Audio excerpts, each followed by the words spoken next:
लइका सयान सब घिचे लग घरिया।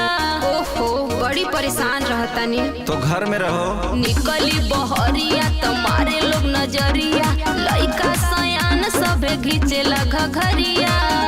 असजीव बिया की मर जयती। तो सुनिए तनी ताक दे तू तकला से जर जयती। बिना गंगा में हो बिना गंगा में नहइले हम तर जयती।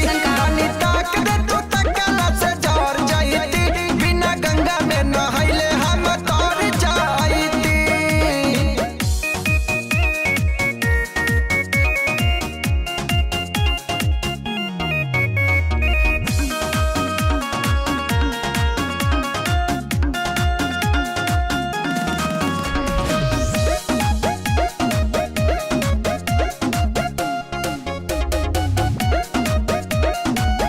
परेशान नहीं ना पाए अपन रास्ता।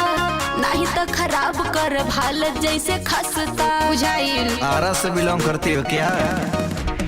हमारा तो प्यार के जैसे ठुकराइबू।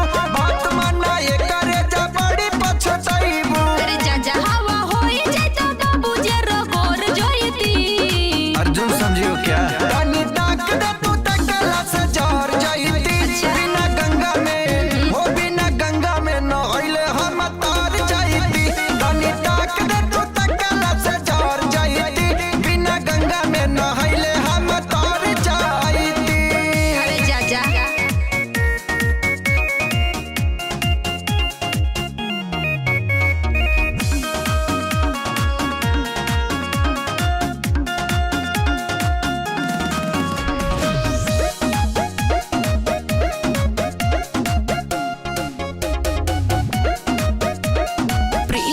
आनंद जन बढ़ावा परेशानी के। बुझला जर जाई हाथ जदी छुआ बा जवानी के। मान जा बड़ी आग बा। हाँ तब बुझाइए देंगे। इतना बगरमी तो मिला सब झाड़ दे। सब धन धुआं होई गरदा कबार दे।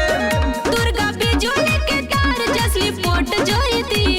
अंडम का खम्भा हो क्या? तनी ताक दे तू तकला से जर जयती। बिना गंगा में हो बिना गंगा में नहइले हम तर